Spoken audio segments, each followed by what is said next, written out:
What's up, everybody? Welcome back to the Ones Ready podcast. We have a juicy one for you this week. We brought on Fernrod. Now, Fernrod, as you'll listen, he tried to become a TACP airman and he failed miserably. And some would say he went down in a blaze of glory. He's been open about that fact. He's been honest about that fact. And he's been putting his journey out there on his way back to get back into an Air Force Special Warfare career field since. Now, listen. It takes all types in these career fields. It takes eccentric dudes like Fernrod. It takes run-of-the-mill, stereotypical dudes like me. It takes everybody in between those things, right? We would hate to discourage other people that see themselves in Fernrod to come into these career fields thinking that they're going to be treated unfairly. You won't be. It's awesome. The instructors at the 353rd, they did everything correctly with Fernrod. Fernrod is just that guy. And we talk about all of his mistakes and everything that he did wrong in the podcast to follow. So, as always, it's an open invite. Bros in the career field, people that are going through the pipeline, people in development, look at Fernrod's story, listen to his message, and let us know if you want to come on the podcast. We're open to it. Have a great one. This is a great episode. I hope you all get a bunch of lessons from it, and I hope I get a bunch of text messages from it. I love that sort of confidence. Welcome back to the team room, everybody. It's a full house. We got a full house today. We got Trent, we got Peaches, we got myself, we got our good friend Carlos. I'm not going to belabor it too much. Carlos, you're getting ready. You're on the path. You're a little bit further behind than we are, but it's on the same path. And I want to say thank you first and foremost for having the freaking courage to put yourself up on the table and come on the Ones Ready podcast for the tens of listeners out there that are going to see this episode. Carlos, welcome, brother. How you doing, man? Oh, I'm doing wonderful, lads. It's great to be here. Good. Don't ever call me lads again. Oh. That's weird. That's striking. we're gonna keep tick marks during this episode. That's number one. I let you go. That's 8 counts. That's one tick mark, buddy. That's how this goes. No, I'm kidding. Carlos, man, welcome. Tell everybody out there, tell all the listeners, kind of like give us a background, who you are and where you are in your journey, and we'll go from there. Alrighty, so my name is Carlos Fernandez Rodriguez, and Special Warfare, they called me Fernrod, and currently, at the moment, I am a TACP SOT, so SOT Team 6, if you see me, what's up? Anyways, shout out, SOT. Can you, for those of you, for those people that aren't in the know, what is a SOT? So we know what a TACP is, but what's a SOT? A SOT is a student out of training. So you either quit or you fail the PC and fail the refire and you're done. And onto a different job. Okay, awesome. So so take us all the way back. What made you want to get into the Air Force in general? Like what attracted you to TACP? So at first I wanted to be a UFC fighter. I was a lawn care guy working at Weedman Lawn Care, and I wasn't really making that great of money, so I had a hard time like paying for my MMA gym and my house bills and such like that. So eventually, when I started finally getting it together, I was getting a little bit up there in age. I thought my time to start fighting was coming soon, and then I can really begin this journey. And then COVID hit, and they shut down the MMA gyms for amateurs because they said amateurs weren't getting fights for who knows when. And the fake news was saying it was going to be like 5 years or something like that. I was freaking out. So I was like, oh my gosh, I need combat. So I need something that, where I can fight. So it just kind of came to my head. I was like, well, I think there's one thing that doesn't shut down during COVID, and I think that's the military. So I ended up looking into the branches, and at first I was going to go Army, and but there was like some distrust with what went down in the contract. So I withdrew from the Army, and I was like, my family was like, oh, check out the Air Force. And I was like, I don't think the Air Force has anything besides pilots, for combat. Right. So then I ended up looking, and I saw Special Warfare. And at first I was interested in Special Reconnaissance, but then I saw like you got to be really good at the pool. And I was like, damn, I don't really know how to swim. So right, that's a pretty big step. Which one of these jobs doesn't require as much swimming? And so I saw TACP, and I was like, oh, right on. So I went that route. I took the IFT. Carlos, you got Trevor though. I do want to ask what. So you initially, it's a story that we've all heard before, right? Like, man, I just wasn't feeling fulfilled. I wanted to serve something bigger. I wanted to take on this big challenge. What initially attracted you to the Army? So when you went to the Army, what job did you want to do? I was going to be a tanker. Okay. Okay. Because you saw the movie Fury and you wanted that haircut or what? Oh, yeah, exactly. Yeah. That hair. I'll tell you what, we had one of the teams turn us over in Bagram, and all the dudes, like Fury was really big. They all had Fury haircuts, and we roasted them relentlessly for like, we're like, oh my God, you guys are clowns. Anyway, sorry. So you decided that you wanted to go to the Army. You had, obviously some missteps, and then you figured out that, AFSPEC Corps was probably the place for you. So when you were in that period, right, when you were trying to figure out what to do next, how are you getting your information? Like, were you just talking to friends and family? Did you grow up in a military family? Like, how did you even come to the decision that you were going to serve in the military somewhere? Well, I had a grandfather who was in the Marines, and I did talk to a Marine recruiter, but it went pretty bad. I don't know. The guy gave me really bad vibes, and I don't know. I just really wasn't rocking with it. So you don't say. Yeah. Well, I mean, the vibes are off. Like the Marine Corps does give mid just basically all day. Like it's giving mid.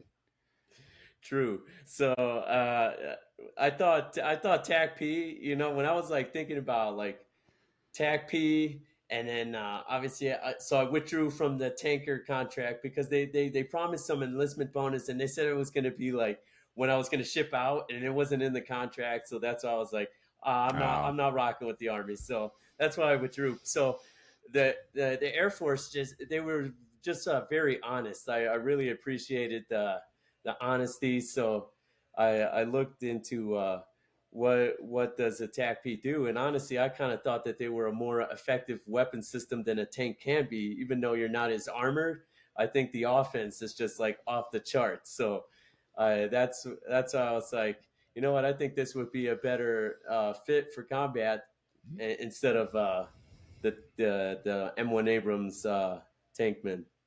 Sure. Yeah, and that's a fantastic way to look at it. As a matter of fact, like that's pretty a good bumper sticker for Air Force Special Warfare. It's like, yeah, you guys may have a tank, but we have a guy that can leverage the offensive air capabilities of the United States Air Force better than the tank ever could. That's a crazy way to look at it. So as you went through your talk with the recruiter and you started going back and forth and kind of figuring out what job it is you want to do, you settled on TACP. You saw it and you're like, hey, wait a second, this seems pretty cool, and that kind of started your journey. How did the first couple, days, weeks, months in the development program work out for you? Well, I only had a couple development sessions. It wasn't anything crazy. One of the big mistakes I think I made was just trying to rush to special warfare really fast rather than like kind of learn more the style of smoke sessions you'd go through, and what are some other things. Like in special warfare, it's not just about being tough and being able to stay hard. It's you also gotta master the ability to have situational awareness and pay attention to detail, look out for, like, be a good teammate and stuff like that. And so I didn't really understand like those mental things all too well. So I did kind of rush myself through the process. I took the IFTs and I was just like, oh, I just want to go and stuff like that. And my developer was like, it's like, it's great that you got this fire, you want to do this, and you physically you can do this, but there's a lot more to this game than you understand. And I mean, I can push you through, but you'll find out once you get there. Sure. And I think he was right, because I mean, considering all the information I have for you guys later on in this show, it will basically indicate that he was right, and maybe I should have just delayed myself a bit to learn what are some things that also make candidates fail out besides quitting or failing a PT test. Yeah, and I don't want to put your developer's name out there necessarily if you don't want to, but what region did you, where did you come from? Like, where's this developer working at? Yeah, I don't want to put anybody's name out there, but tell me the exact city, state, and location where you're in the development program. And what's the last name of the, yeah, no, I'm kidding. Yeah, I'm from the Chicagoland region. Chicagoland. All right. And I just want to go back and really the story here is dude gets hit in the head a lot and then joins the military. I think that's the real story, right? Yes, it is. All right. When was the once you joined, what was the first like attention to detail event that happened where you realized like, oh, there's it's not just working out. Like these guys care about a lot of crap that I wasn't prepared for. You know, probably when you got to SWIC, what happened? So when I got to SWIC, I immediately had issues with taping and marking my gear. It was extremely sloppy. It wasn't up to Now par. wait a second. Now wait a second. Now hold on. Now we tell people. Now we have harped on this for years, and when people hit us up, they're like, "It can't." The taping and the marking of the gear, it can't matter that much. We made a whole shirt about it. Okay, that's how much it matters. What did you mess up with the taping and the marking of gear, and why is that even important?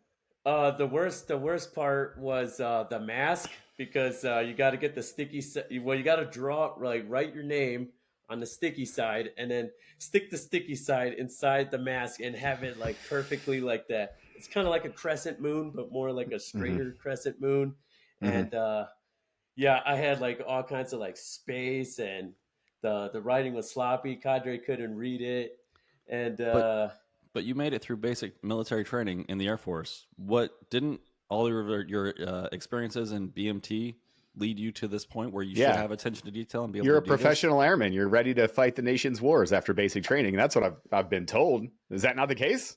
Oh man, I'm not entirely sure, because I did struggle with the rolling of the shirts and the socks, but I did figure it out at the near end of the BMT experience, and thank God for that, because then that's how I was able to get to the next step.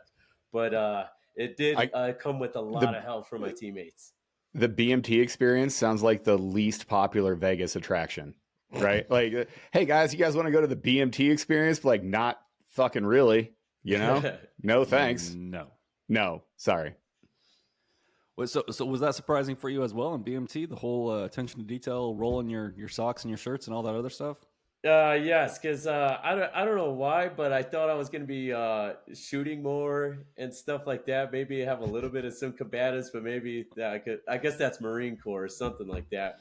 But what we ended up doing was a whole lot of rolling shirts and rolling up socks, and I had a really tough time with that, and I really needed like a whole bunch of lessons from my teammates. So thank God for them. That's how I was able to make it through BMT, because honestly, like, it wasn't toughness. It was paying attention to detail that was like a weakness of mine for the longest time. Hey, you were, sorry, just an admin note. So Carlos, can you do us a favor? If you have Riverside, the program that we're talking on, if you have that tab open and on any other devices, close that out for us. Or multiple tabs. Yeah. If there's like, you should just be talking to us on a single tab. It screws the recording up. Sorry, everybody, that I interrupted for a logistical thing. Trent, I'll turn it back over to you as soon as Carlos figures this one out. Well, honestly, I only have one tab open, which is crazy. That's fine. That's fine, as long as it could have. It might be in the background or something. Yeah. So that's fine. You're good, dude. It's not that we don't trust you and your abilities with attention to detail. Well, there's attention to detail issues, apparently. We were talking about it. Yeah, exactly. That, and like, I don't trust any of our guests anymore after the flaming that Taylor Starch got for his stupid headphones. Like, I want to protect you as much as possible. And the savages we got in the comments, Carlos, they're not going to be kind if they hear a single dip in your microphone. All right, Trent, sorry. So back midstream, so we were talking about basic training and attention to detail and how he figured that out during basic. Carlos, I can't believe you were having trouble with rolling T-shirts. That is how you defeat Russia. So you got to really pay attention to that, man. So I'll keep that in mind. Good. So you were in a special warfare BMT flight, right? And then you were doing those workouts. How often were the workouts where the special warfare folks would come over and give you all extra PT? So when I joined around August of 2021, we had PT 5 days a week. And I believe we had a pool session. It seemed like every Wednesday and stuff like that. The smoke sessions were pretty good. I really did enjoy them. It was a lot of like calisthenics and sprint a minute 30 around the track and stuff like that. Lots of people throwing up. It was a good time. Nice. Yeah, I'm imagining for you that though, much like how it was for probably the rest of us, the PT portion of BMT, even for us when it was limited, is the only escape you have. It's the only good time in BMT is when you're out there actually working out. Yes, I actually did feel a little powerful like during PT because I didn't struggle with PT. It's the paying attention to details. So this is where I can enjoy a little bit of some invincibility until you see my kryptonite, which is the details, the little details. The kryptonite is everything from the collarbone up, is what I'm hearing, Carlos.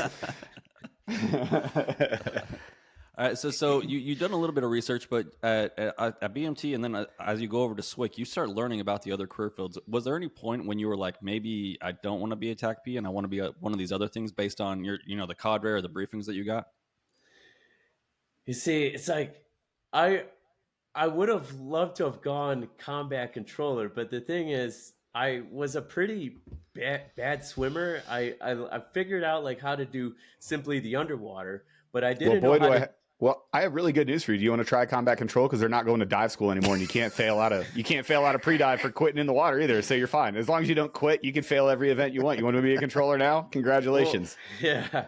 You know what? If you wait 2 years, you can be a hybrid between an SR guy and a combat controller. Wait, there's such thing? No, Aaron's messing up.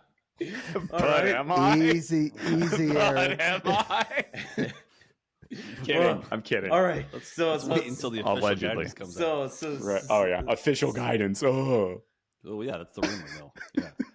Sorry, Carlos. Go ahead, bud. No, you're good. You're good. So the reason why it's still stuck with TACP is because I had an incredibly hard time with buddy breathing and especially 10-ups. I didn't know how to dive and go into an underwater. So one of the most famous things I was known for by my buddies who I went through was Fernrod is the guy who dived into the pool and then freestyle swimmed across the pool, but with his head underwater to avoid the splashes.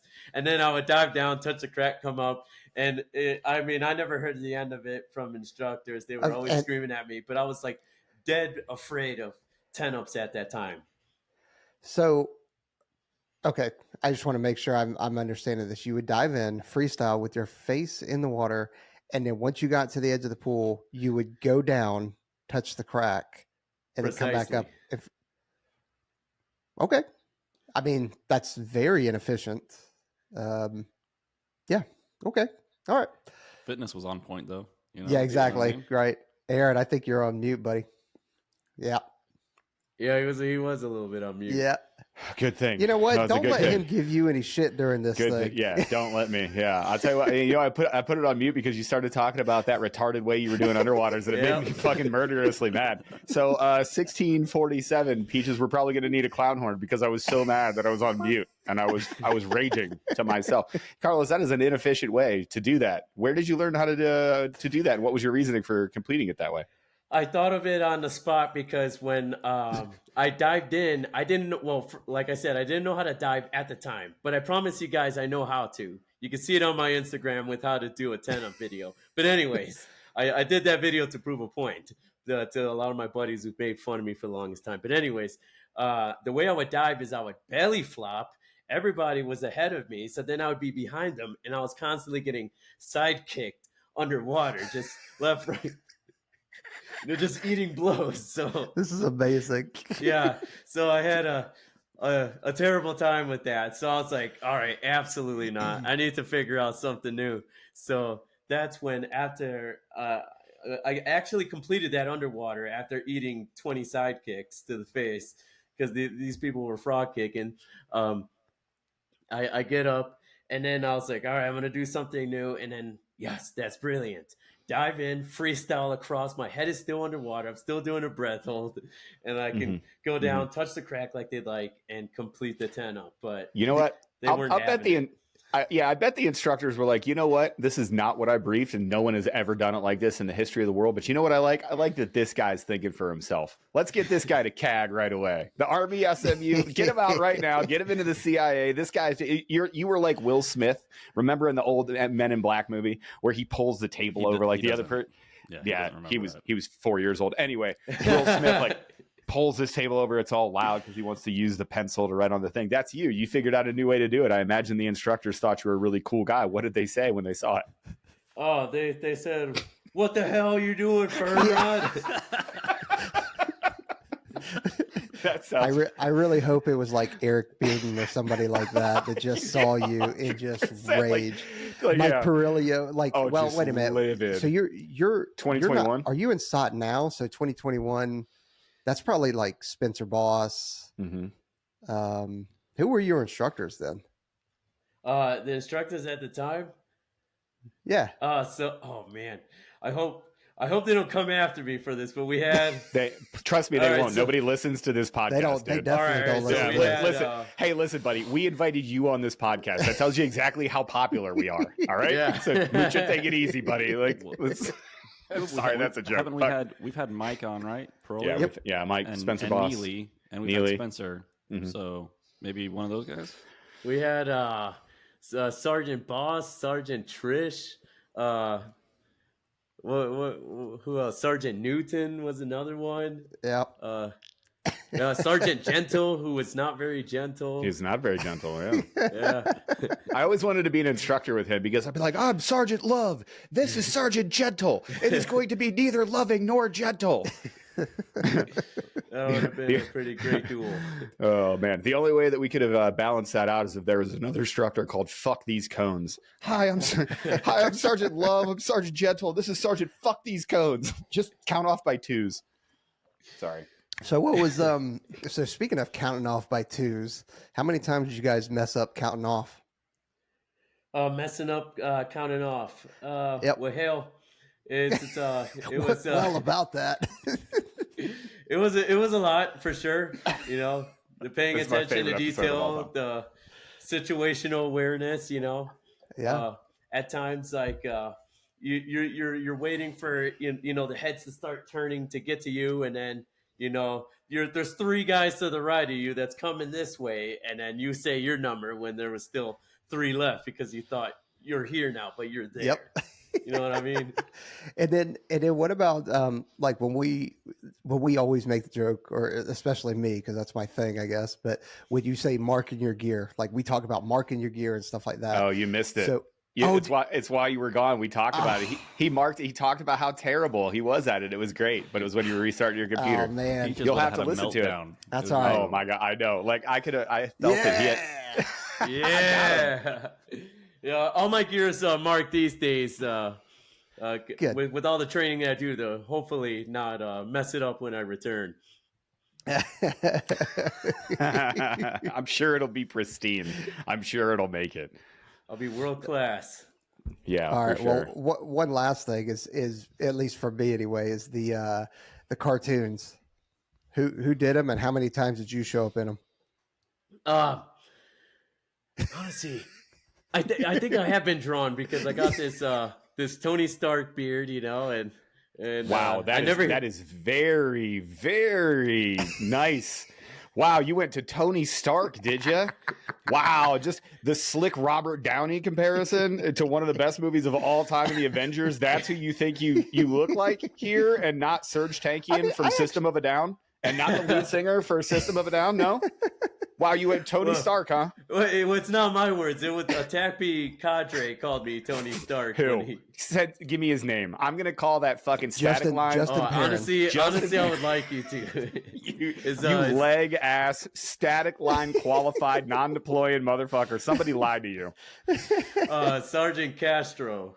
It's over. Castro, you're done, son. Like Castro, I am putting you on notice, Sergeant Castro. You got an open invite. We got to talk about this one, Playboy. We got to talk. So can you explain to everybody what the cartoons are and what they're meant to do, Carlos? Yeah, so the cartoons are meant to like add humor in the suck.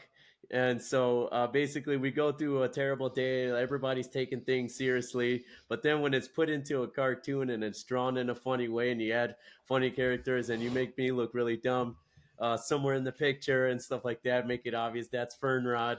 And then usually there's a cadre that's always being made fun of compared to all the other ones, and he doesn't understand why. And so everybody gets a really good kick out of it. It's like something to look forward to, something positive. And you'll find it on the wall outside of the cadre office. You go there in the morning. if you don't happen to grab the horn that's by the cadre's office and quit that morning. Yikes. I do want to tell just a quick note on cartoons and stuff. This is something that is ingrained in our culture. It's happened literally since we started, the Air Force. I mean, you go back to like 1947, 1950s, 1955, 1966 for pararescue. You go through all of our selection and assessments, and the students owe a cartoon every single morning. And there's rules for the cartoon, right? Number one rule, the cadre, it has to be funny. You're allowed to make fun of cadre. This is the point. It was like, I don't want to say that the pararescue, combat rescue officer and, combat control pipelines invented memes, but we were doing memes before memes were a thing. Like we were literally like making cartoons and making fun of stuff. Rules to cartoons: they have to be funny. They have to make fun of an instructor. You have to draw the instructors as big and buff. The cones are always small and weak. And if it's not funny, you are going to get smoked for it. The other thing that's funny about cartoons is the cartoonist never makes it. Like the cartoonist is cursed. If they tell you have to be the cartoonist, you're going to fail out of the pipeline. I'm just going to say right away. There's an inverse relationship between like grit, determination, and strength, and artistic ability. And artistic ability. The better you are as a cartoonist, like if we get a cartoon, we're like, this is really good. This kid's failing. Yeah, I can't wait. Well, and then the other thing is like, oh, that's a really good cartoon. Where is that one? Oh, it's him. Okay, bye. I'm going to go get him. And you just get out of here. So Carlos, I want to dig into kind of like the day-to-day stuff, man, because I bet that you thought it was going to be one way and then it wasn't, right? So you get out of basic, you get over to SWCC, and you kind of really get into the day-to-day grind of doing the work. So as you were going through SWCC and as you were starting to get those workouts ready to go, what did you like? How did you stay focused and motivated? Because I guarantee, like, you get in and I guarantee, like, you're super amped up and you're super ready to go. But 3 or 4 weeks into SWCC, and it's just day in, day out of the grind down there in San Antonio and working out and getting smoked. How did you keep yourself motivated? Well, I'm a religious dude, so that's why I have the beard. It's a religious beard waiver. Sadly, can't grow the full thing. So I did rely on my relationship with God, because some days you wake up early in the morning at SWCC knowing that you got to do it all over again, and so I mean, you did feel like pretty like gross in your body, like, I don't know if you've seen that video, that brother video, but brother like that's what I was just like feeling about every single day. So I had to pray, and then I also remembered about my whole entire journey about wanting to be, in combat, well, as a fighter, but you know what, here we are. And so honestly, to me, the UFC belt is that beret. So I was just like, never lose track of the prize. Keep your eye on the prize, right? And so I just like maintained that every single day. But there were days like when I knew what kind of water count was coming up, I had to, go somewhere, maybe like the porta potty, and just get all shaky, get it out and stuff like that. And because I was like legit tweaking out, but stay hard, can't quit. And so that's the second time you said stay hard. You can't say stay hard and then sucked it up. You can't, like, dude, you're getting us in trouble with monetization and stuff. It's getting really sexy in here for 4 dudes. Okay. Sorry. Go ahead. My apologies. Yeah, continue. So in those moments though, like you knew, so I imagine for you, it was a mix of the two, right? Because that's what I felt when I was going through the pipeline. You knew what was coming, but you also had that fear of the unknown, where things would kind of like, pop up. You'd get smoked at SWCC. Any good smoke sessions from SWCC? Did you guys do anything stupid, get caught, and then just get absolutely hammered for it? I imagine that you did. Yeah. So the thing is, what happened was so we busted a timeline once when it came to the pool setup, because pool setup is hectic. You set your rucks nicely, and with my whole paying attention to detail type of things, like, it was hard for me to like keep my gear together. So I believe I was one of the guys to blame as to why we busted this time hack. But we get into the pool, we set our gear, and it was like, you guys busted a time hack, freaking prepare for like flutter kicks. But the sergeant did not say flood your mask. And there was this one little short dude who said, Sergeant, should we flood our masks? Oh no. Oh. It's always the short people. They're the worst. All my short kings stand up, literally. Yeah. Listen, I the am jokes standing.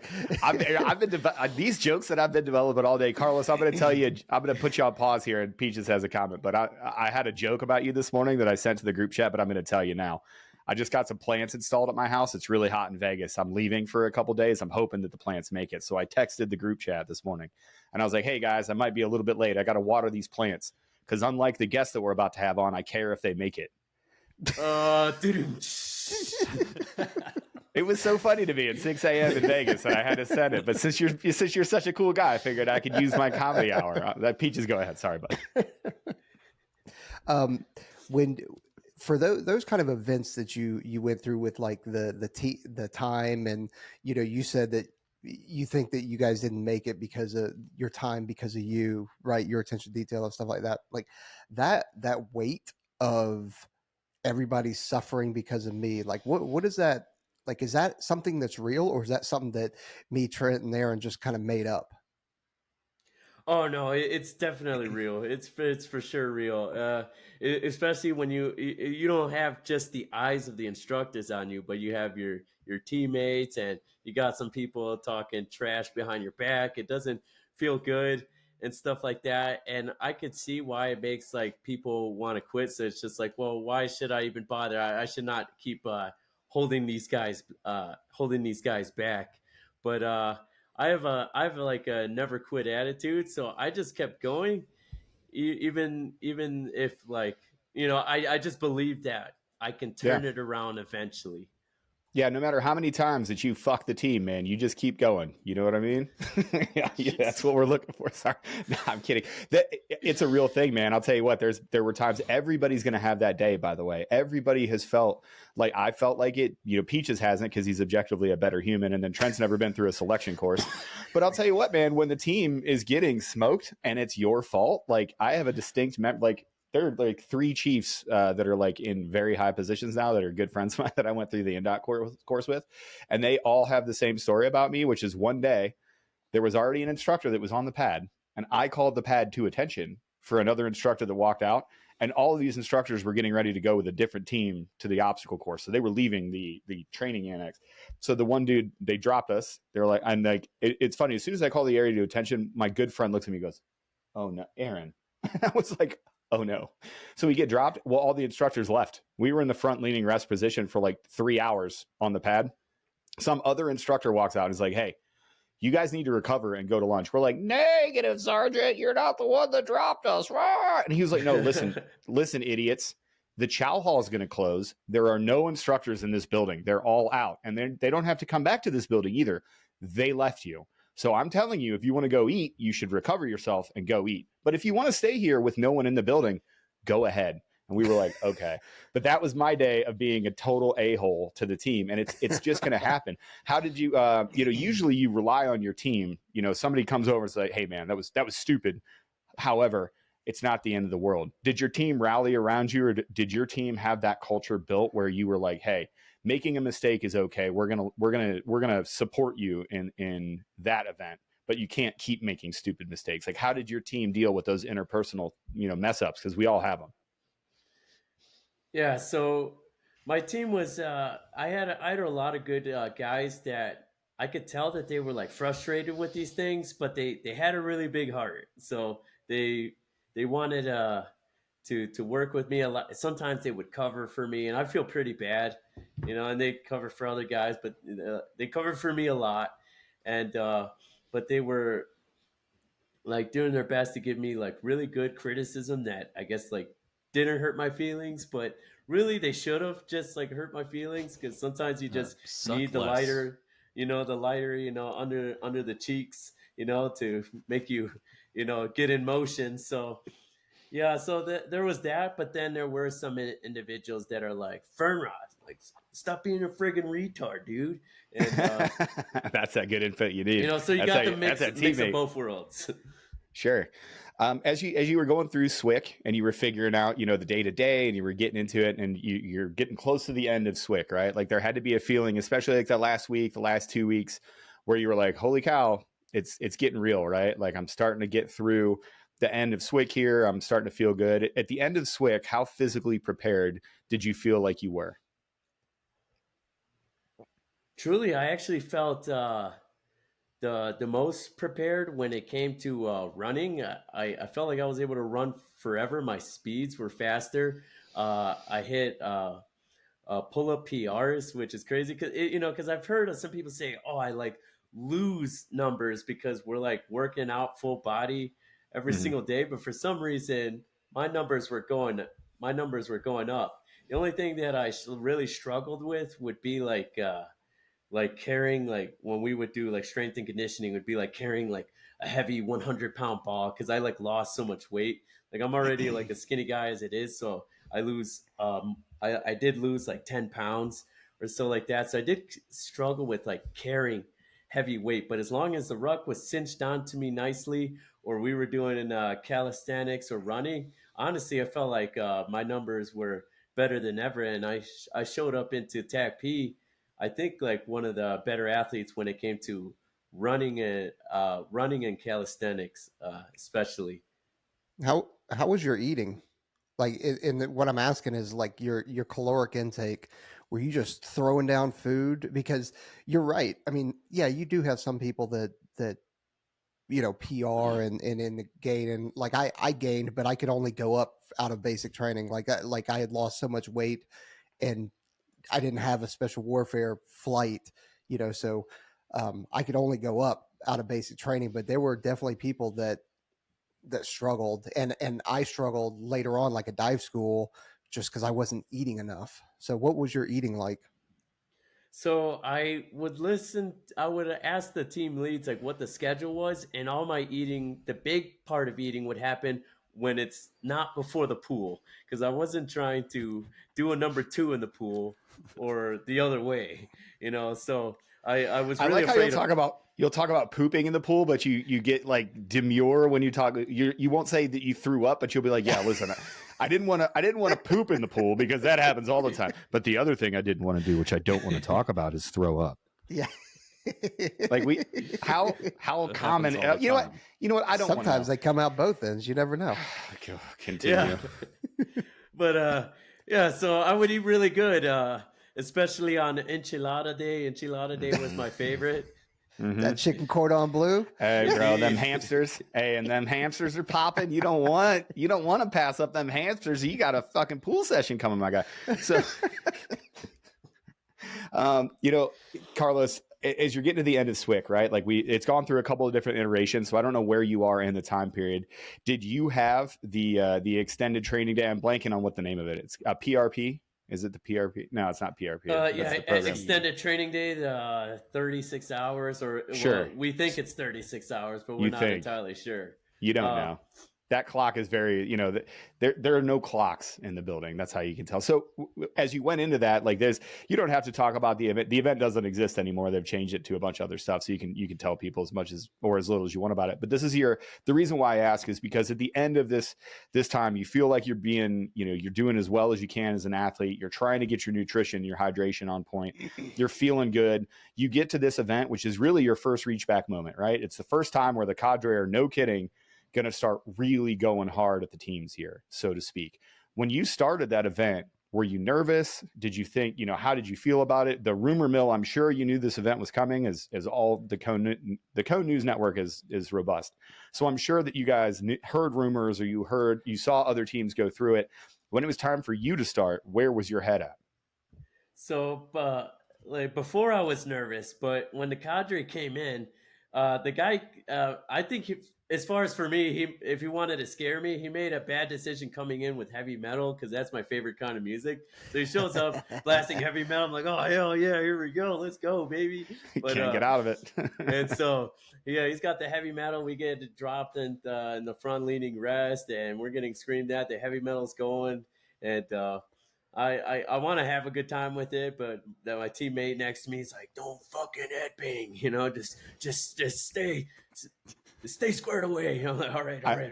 And then, I will, in defense of that teammate, you were the most annoying person to be next to while you're getting smoked. I am very much a suffer in silence until like things are going really bad, and at which point like I'll get vocal, but it's like a sarcastic vocal because fuck the instructors, I don't care about your event. but it is the worst to be next to somebody that's like, oh yeah, bro, get into it. Who yeah, team. I hate you more than anybody else. Just do your push-ups. I am that other teammate. Shut up, Carlos. You quit dancing. It makes me mad. Anyway. Yeah, I loved having a good time in the smoke. But yeah, some people were not fans of it, and then there was others that would feed off it. So what did you learn during that event? You know what I mean? Was that helpful? Like enjoying the sufferings or everything. No, just the extended training day. Like what do you think that you got out of it? What I got out of it was just to take one event at a time, because like you just can't really be like counting down the hours or how much longer do we have. You just focused on one event at a time. And the crazy thing is like they really tricked us with the pool session, because they started off with an easy pool session where we like treaded for like just like an hour. We didn't do anything besides tread. I was like, this is freaking awesome. Like the pool session does not suck. We're not doing 10-ups. I don't have to freestyle across the pool. This is great. So, and I was really happy about that. So then they pulled us out and we did a little something. And then they put us back into the pool. I was like, wait, what's going on? I thought we were done with the pool. Well, we finished the pool. But guys, we were done with the pool. No. We were done with the pool. That's so true. Yeah. And so they bring us back, and then that's when the hell was unleashed. We had like unknown interval with the underwaters, and on the first one, I had some 200-pound guy sidekick me, and my mask just got crooked, and I freaked out. I got to the wall, I made it, but then I tried to correct my mask, and they're like, correct your mask in the water, and so I like crappily corrected it underwater, and I'm like freaking out. I get how to clear your mask, so you can do everything subsurface. You can do everything subsurface. You don't need air for that, buddy. Yeah, it's just the sidekick freaked me out, even though I come from MMA, which is hilarious. But yeah, something about a sidekick underwater. For a guy that gets punched in the face, if you add a little bit of moisture, you sure do have a glass chin, because you've talked about it like 4 times. Don't worry about it, Carlos. When you get into real combat, nobody touches you or invades your personal space, so you'll be fine. Yeah. So we get to the wall. And as soon as I get to the wall, I'm expecting all this time, and then they go, once ready, and I'm like, what? There's no way. Like, what interval is this? And then they send us again. Somebody said it must have been like minute 45 with booties on or something like that. But I was just like not that good. It was 3 minutes. It was a 3-minute interval. You're gonna have to trust me on this one. You students think it's a minute. It's not. It's the end of SWIC. You're doing like a 2-minute interval tops. It had to have been 145. But who knows? Sorry. Agree to disagree. It was bro. I was there. I was the man in the arena. You don't know about this. And then after that, buddy breathing sucked and stuff, because I had a really strong guy. This dude was like enormous, and he didn't know how to swim, so he just kept doing the seesaw. And so he would push me down so that he could stay afloat. So I nearly drowned with that. That was terrible. And then we had 10-ups, and I freestyled, and I constantly had these guys coming after me like crocodiles.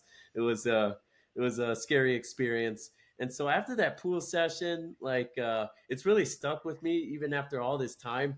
And so I've increased my speed when it comes to underwater intervals, and learned how to do like kind of like a racing speed, because of that like little bit of PTSD that I had with that pool session, even though it's nothing compared to like ANS or pre-dive, because I didn't go through that, but it was heinous for me at the time, and I still haven't forgotten it. Well, that's just strategy, right? Like either you can be one of the guys that's super calm that doesn't burn O2, and by the time you get done, you still have air. Or if you're like you're like, dude, I got to get this done as fast as possible so I can get up out of this water, get a few breaths in before I have to go again. And so you kind of have to figure out how you work through these events. Yeah, which kind of person are you, kind of thing. Yeah, you're gonna be Speedy Rodriguez. Let's see, whereas like I was a relaxed kind of person, just because I was so much slower than everybody. So, Fern, I didn't do the kind of 10-ups that you did, but I was definitely a 12 strokes to gotta get across the pool not on the width, but doing normal underwater. So I already knew that I was going to be slow, so I just had to take it and relax and just chill. And anytime an instructor would grab me to gator roll me or something like that, it was just, all right, well, I'm just going to let it happen to me because limp toddler. The limp baby defense works really, really well. If you just it worked great for me. Yeah. Cause I was like 200 pounds. So there were very few instructors that would be able to like grab on me. Like if I was like connected and like tense, like Carlos, you know this, like in jiu-jitsu, when you connect to somebody, you can move somebody else when they grab you. Like you grab me, but now you're connected to me and I can move you as well. I would do the opposite. The instructors would go to grab me and I would just totally like relax, like limp into it, be like, okay, take 200 pounds. Like the instructors, in the schoolhouse during my time were pretty funny, but they weren't big. There was one big, it was Brandon Pack was the one big instructor. Sergeant Pack from Rescue Warriors. He's a dentist now, which is the craziest thing. He got out of being a PJ. He's a dentist. He just has been a dentist since then. You're not a real doctor. No, well, I don't know if you want to say that to Brandon Pack. The dude's like 6'2", 240 and a monster. Worst buddy breathing of my life. He was my final eval for buddy breathing. Hey, we're running out of time. There are a few admin things I want to get out of the way. Running out of time. We get all the time. Brandon or Carlos. Why am I calling you Brandon? Carlos, when do you get to see your family? When do I get to see my family? Well, nowadays I can, because the thing that stinks is basically when I finished Basic Loadmaster.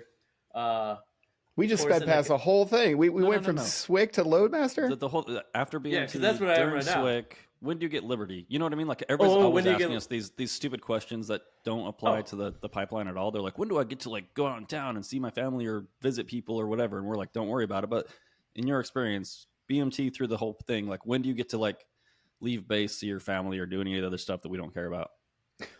When I got to, so as far as in the pipeline, when you get to TAC P, you get to get a phase 3, you get to go off base and stuff like that, but you only get leave around Exodus time, like Christmas type stuff. Yeah, Christmas. That was the only time, and so you could have the weekends. You could fill out a weekend pass, but you could only be within like a 50 or 100-mile radius, and you gotta stay close. How annoying were the married dudes? You know what I mean? Like always talking about having to go see their wife and all that other stuff. Were they super annoying? Were they super annoying?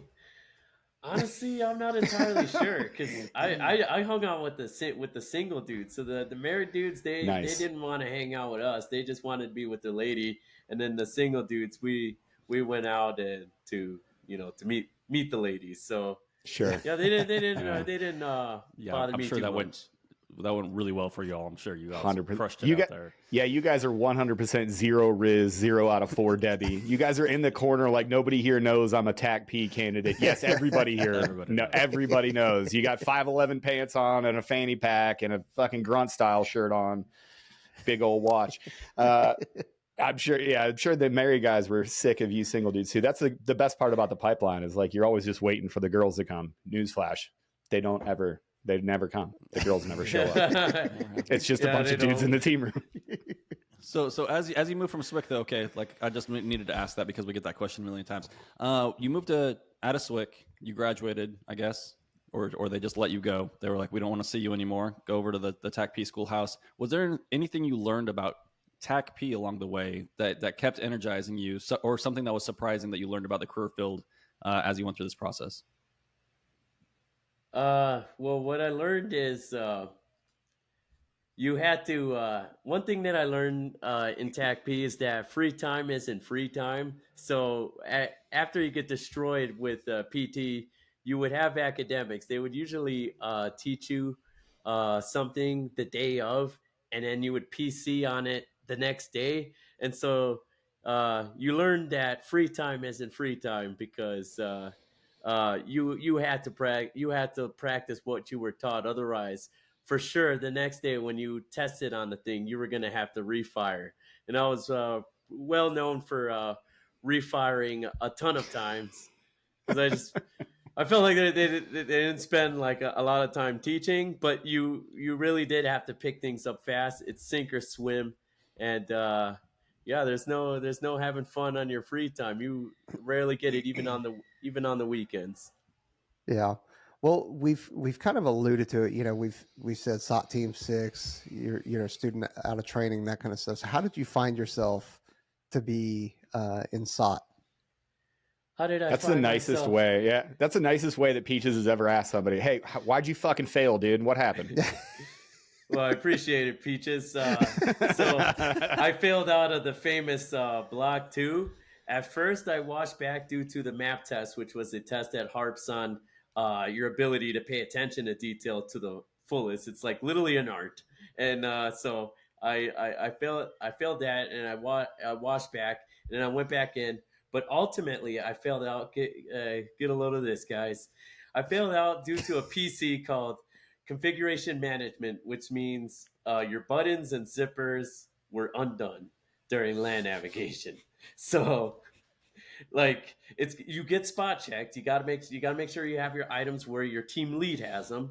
Otherwise, you get discrepancies. But if your zippers are unzipped or your buttons are unbuttoned, that's a discrepancy too. You can only get 8 in the field for LAN navigation, and I just like could not catch a break, and I kept finding myself with something undone, and I got eventually like 10 or 12 discrepancies, and I was on my way to the last final LAN navigation PC to get to apparently the Paradise, which is Block 3. Apparently, it's a lot easier, not as heinous. I couldn't wait. I was just minutes away. Well, hours away, but I'm sitting in the truck, and the sergeant says, "Hey, Fernrod, get the hell out of the truck." I was like, "What's going on?" He's, "Get the hell out of the truck." So I get out of the truck, and then he's like, "Go talk to the instructor supervisor right now." And I get over to him, and I was like, "What's going on?" And he goes, Hey, bro, what's up? Hey, the Bruh. fuck do you need? I was in this truck over here, and this dickhead told me I got to tell him, come talk to you. What do you want? Fucking asshole. Probably not the way to start it.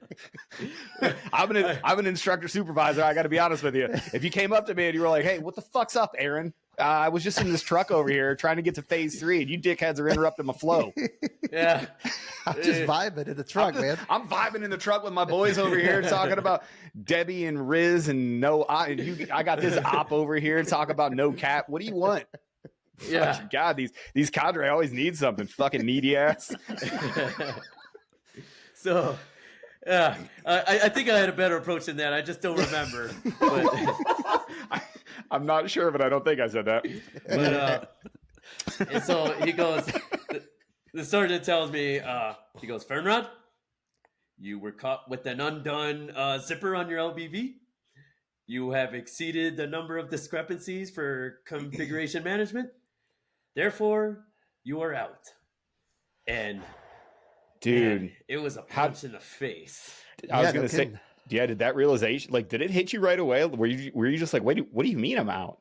Oh man, this is well, humor aside, but it might make you guys laugh anyways. But I was like, I was stunned. I just like I stood there and I just remembered my whole entire journey from back home and everything. It just like it was just like in massive fast forward mode, just like going through all the memories, and then boom, we're right here. Was this And, a cone life flash before your eyes? Is Yeah. this when a cone dies, your cone life flashes before your eyes? Yes, exactly. And yeah, I think I might have looked a little bit like a baby, but I was like still trying to look Yeah. tough. But I could definitely the cadre's thinking, oh yeah, this guy's kind of crying right now, and yeah, that was that.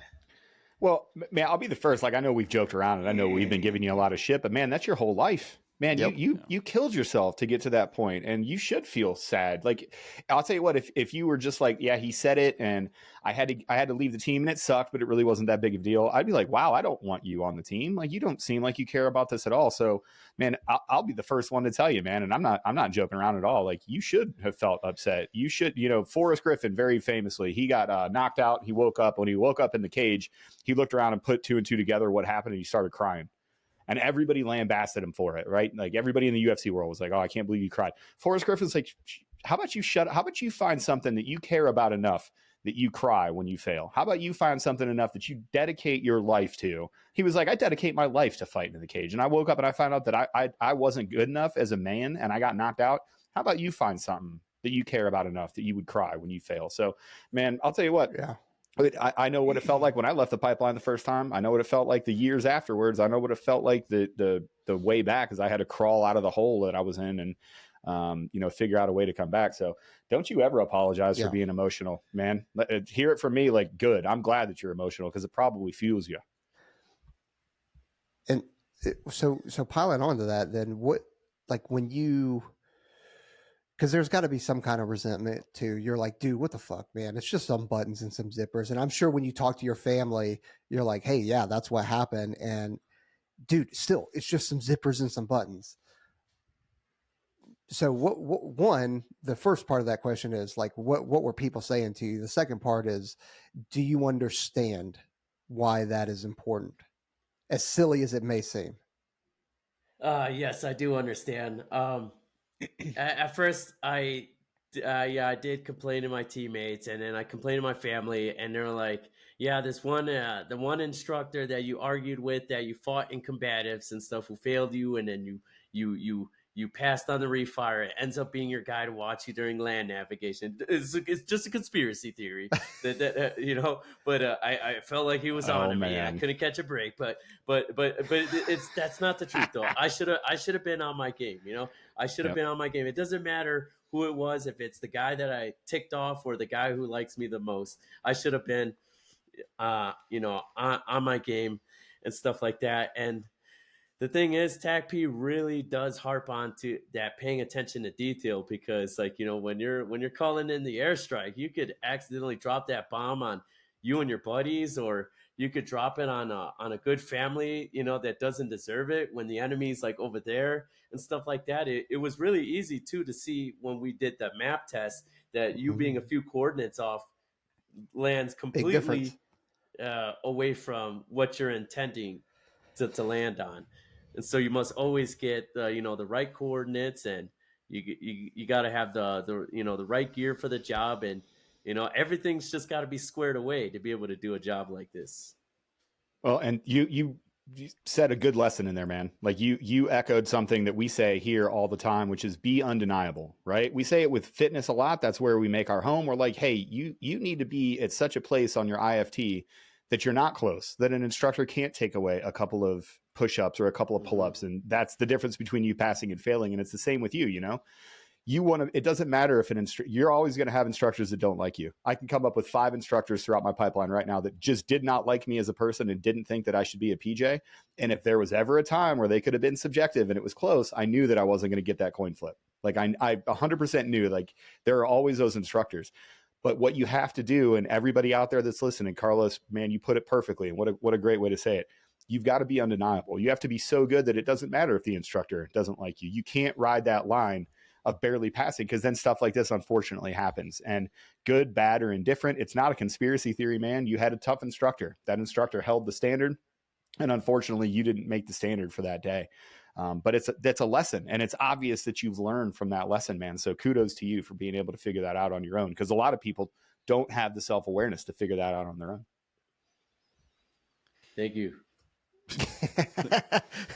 All I'm thinking that was senior NCO Aaron right there. Like, where did this come from? Yeah, I had to put that back on. You see, man, I had to like put myself back into work mode there for a second. It felt good. I blacked out. Wow. I was just thinking, like, how do you explain this to your family where it doesn't sound like a lie? They're like, wait, what? You're like, yeah, buttons and zippers. They're like, nah, bro, come on. What really happened? You're like, no, it wasn't where it. Okay, anyway, it's TACP and they're psychotic. But Fernrod, after you mourned the loss of your first cone life, when did you hit that point where you found that motivation again, and you're like, F these dudes, I'm coming back and I'm going to crush it the second time around? Yeah, so when I first got started, I wasn't always this way, like what you could see on my Instagram with the stuff that I've been doing lately. Carlitos Way _777, by the way, guys. Respect the plug. Follow him. Respect the plug. You know what? I'm going to mark it. Hold on, because I'm going to do a little promo for you. That is your reward. Carlitos Way _777. Let's go. I'm going to put you out on all the socials, baby. You're about to be famous. Yes. So, anyways, like I wasn't always this way. I was pretty sad about losing my dream career. I actually gained a lot of weight. I started eating junk food, playing Lord of the Rings, Battle for Middle Earth, hence the Ring of Sauron. and the elven sword behind me. I'm kind of a nerd, and so It was going so Kind- well. kind What of. happened? Kind of. I thought we were just gonna like. I was like, listen, the swords in the background. We got swords and stuff in the background. We're just gonna go on with it. No, here we are. Lord of the Rings sword tight. It's an elven sword. Okay, cool. yeah. So Yeah, Nanu. I gamed really hard, but then I saw some of my buddies who graduated CCT, and one of them is one of my a really silly friend and stuff. He's a really good guy, and it was just crazy to see that, like how this career field transformed him, and he made it to the end, got his beret and stuff like that. And I don't know what it was. I was just like, if my buddies could do it, especially the ones that I most loved, can make it, I could do this too. I'm like, man, get your ass up, stop playing video games and snacking on Swiss rolls and stuff like that. It's time to get back to work. So then I came up with a plan to just like get myself back in shape and lose weight. I cut down on the food, and I decided, I'm going to do one race / marathon per month. I do land navigation with an orienteering club once a month, and I focus on my buttons and zippers when I'm out there and stuff like that. And if one is undone, I make myself pay. I do 5 to 6 days a week of SWIC style modalities with running, calisthenics, rucking every other Thursday, plate carrier runs every other Thursday in between, and I do every testable WaterCon event that is tested, and it's like on my Instagram. You can see some of the stuff, and I just keep that going. And before I do a race, I do not take days off. I show up to the event smoked, and I expect to hit INDOT grad standards. Say like for the races, like the 6 miles in under 44 minutes and 8 seconds. I make sure that even as smoked as I show up to this race, that I better be hitting these standards. And I'm just gonna be like maintaining this thing, this way of training until I return. Obviously, the mental stuff, like the paying attention to detail, literally with everything. Like I'm gonna go to the store. Well, I better have my wallet and stuff like that, and these other things, just little things, just every time. And if I'm missing something, just one little thing, even if it's minor, like, oh, I left my ID back home or something like that, I make myself pay for it. And self-hate is really your best training tool. Like you already figured it out. Like, congratulations. Self-hate is really how you do it. So we kind of like sped past it, but I want to talk about it because it's an important part of your journey, man. So as you're getting ready, you have your unfortunate event, you're asked to leave the course, you get all your paperwork filed, you start looking for a new job, right? Like at that moment where you start talking about reclassing, I know how I felt. Like, it was terrible. You were like, I don't know what it is that I want to do. I don't know a lot about these other jobs. And you sometimes you can feel rushed where you're just like, okay, great, just pick something and go to it. Did you choose to go to Loadmaster, or was it like sort of like I put it on a list and I ended up getting it? Like, what were your first choices when you were getting ready to reclass? No, my choices were Special Mission Aviator, RPA sensor operator, the drone strike guys, and then hilariously security forces, because I wanted to see if I could become Dagger. And so I didn't get any of those, and they sent me to Loadmaster, and I was like surprised. Everybody was surprised because people who didn't have security forces got security forces, but I put security forces. By the way, this is the trick, guys. Put security forces on your. Oh, got it. No, do not do that. and you won't get it. That is terrible advice. You will get it. You will stand outside of a gate and might not. For whatever reason, you just got lucky. That is, do not do that. Cautionary tale. Don't do that. All right. Anyway, so you put it on there, and you got Loadmaster. So that has to be even more of a shock. You're like, I don't even know what this is. So how did you feel in that moment? How did you stay at least motivated? Because you're still serving, you're still an airman, you're still in the United States. The United States military is the best air force that's ever existed in the history of the world. You still have to be motivated to go do that job, because nobody wants this bitter person that didn't make it, and now that's all they talk about, or they're not there to whatever. Yeah. How did you shift your focus from, hey man, I tried this one thing, it might be there in the future, but I gotta go all in to my new job? How did you make sure that you put your head in the right space? Well, I understand this to be as part of my pipeline. It's just something that I got to do, because in the military, you just got to get used to doing things that you don't necessarily like want to do. Like Loadmaster is a really cool job. Like I hear from a lot of people that it's the best job in the Air Force and stuff like that, but it's not what I set out to do. But it is a really cool job, and I know for a fact that I'm blessed. I acknowledge that, and so I just like consider it as part of the pipeline. It's something that I have to go through. It's just the only thing that's unfortunate is that when I got my wings, which is you pass the academic part, I had to wait 5 months for a security clearance because I didn't know my father. Then I went to SEER, which was a lot of fun. And Super then fun. Yep.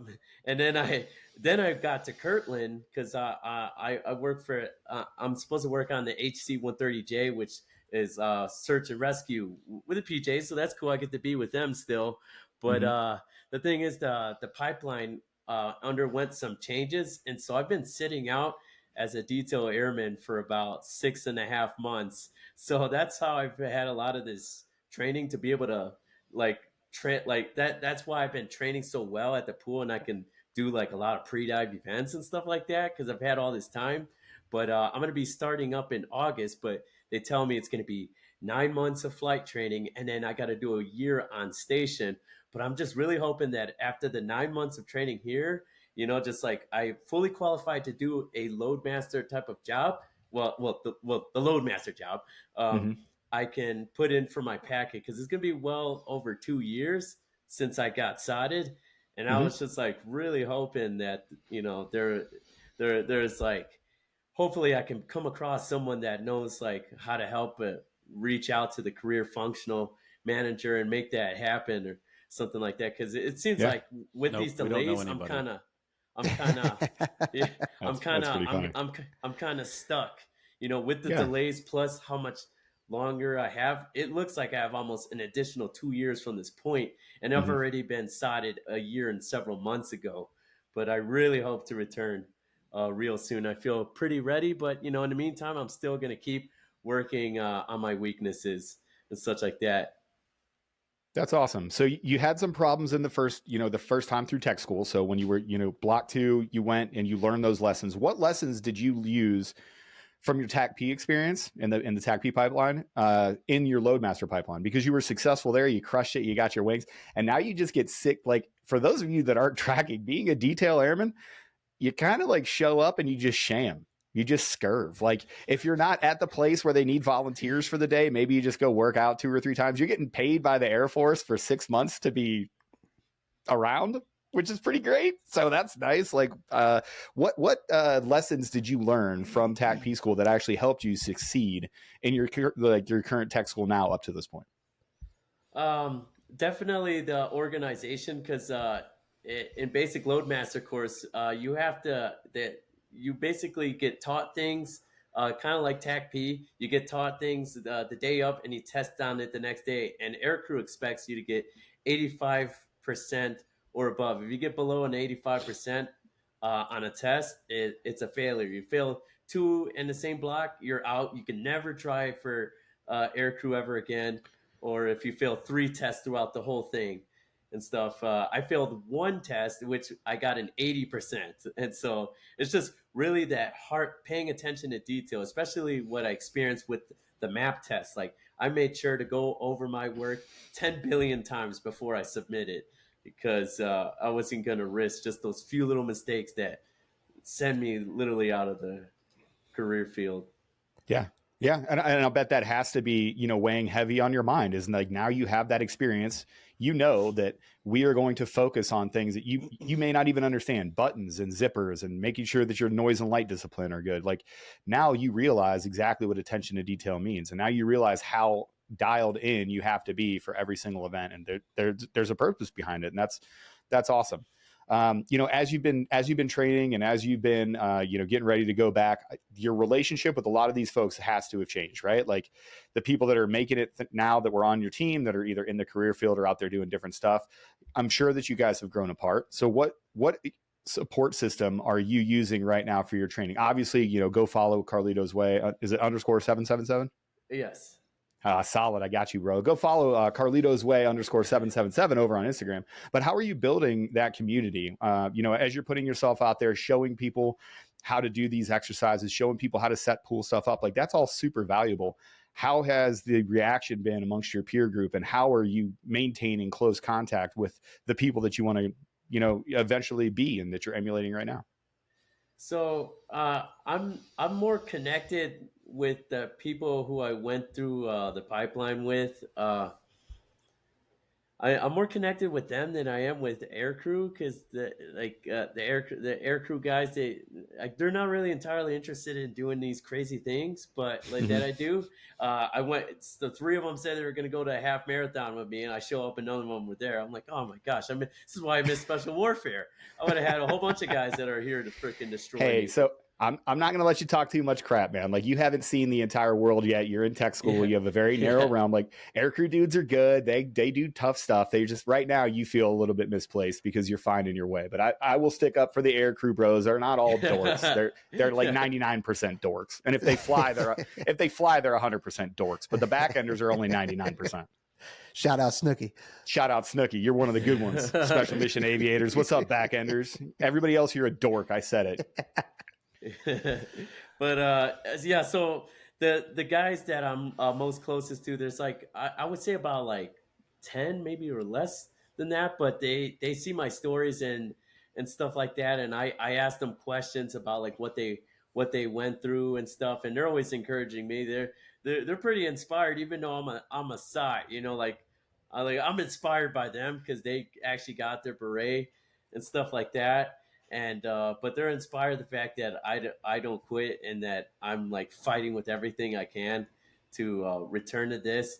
And so they have a huge respect for me, and I feel like they embrace being kind of like in a mentorship position, because they made it through, and so I have a lot of support and stuff like that, and I'm always hyping them up about the good things that they're doing. So that's how we stay connected. Well, that's good.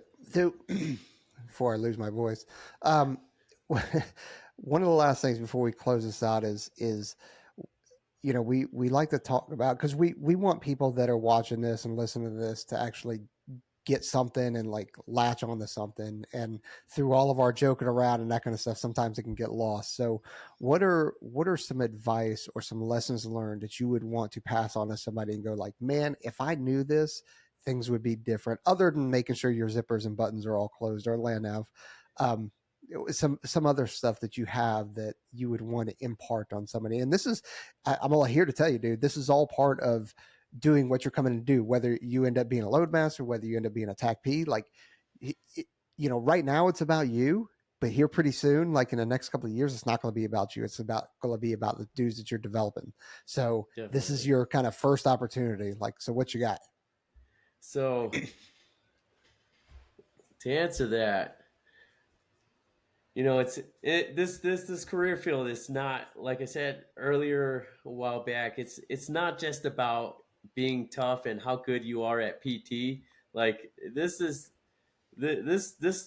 career field will definitely test your character and such like that. Like can you handle criticism? Can you work together as a team? Are you an individual? Because you can't be an individual in this career field. And there was lots of times I was an individual, and it just doesn't work, because you can't win a war without your teammates. And so, like, I would say that you want to do your best to be a good teammate. You got to be able to not forget items. You got to be squared away. You gotta be on top of things. You gotta be able to be on a schedule and maintain discipline, and understand that to take things day after day and stuff like that. You can't just imagine that, I'm just gonna go into special warfare, be hard as hell, and get my beret. It just doesn't work that way. All right, Carlos, I'm gonna focus you a little bit here. Okay. And the reason why is because I'm doing it to help you out. Like, what is in development? What is a lesson you learned in development? What is a lesson I learned in development? Yep. Or advice from development. Like, when you were in development, what is something you learned? Like, just one thing, and then we're gonna move on to, like, during basic training, what's one thing you learned? That kind of stuff. Yeah. Just to help focus you. Yeah, For pretend sure. that you have a guy that's he's in the development program, he's getting ready to ship out, and you got 5 minutes with him. You're like, listen, bro, this really screwed. Like, hey, you got to do this in development. Like, this is your number one thing. And then basic, man, you got focus on this. Like, what would you tell him? So you don't want to come into this being a sloppy, disorganized human being. You got to be organized. You got to be disciplined, and you need to have the mental strength to be able to take one event at a time and learn to rejoice. You got a hard thing coming up. Yes, I love WaterCon and stuff like that. What you don't want to like express that, but you just you want to put your heart and soul into it. You don't want to be being like you don't want to be having a negative mindset about every event that you're going to go through, because eventually it's going to bring you down and you're going to want to quit. So just take it one event at a time and do your best to exceed in each one of those events. Rock on. That's great. Okay, cool. Yeah, man. Well, definitely appreciate you coming on. Continue to do what you're doing on Instagram in terms of, showcasing 10-ups, the correct way to do 10-ups. I'll have to go check out that video. So I can't claim that it's the correct way, but anyway, thanks for coming on. Thanks for being willing to be vulnerable and come up here and tell everybody, what you went through and what you're currently going into and how you plan to come back and all that kind of good stuff. So, yeah, thank you. And then everybody out there, thank you guys so much. Absolutely. Check us out over at onesready.com. Leave us a review on Apple, Spotify, YouTube. Leave the comments. We do read them, and most of the time we do respond. So, but like I said, Aaron responds most of the time. I only respond to nice comments. Yeah, you can tell which ones. If it's not sarcastic and I'm not openly adversarial, if the comment isn't openly adversarial with you, it's probably Peaches. So that's how you know. Anyway, onesready.com. Pick up some merch, and then we'll see you later. See you later, guys. See ya. Later.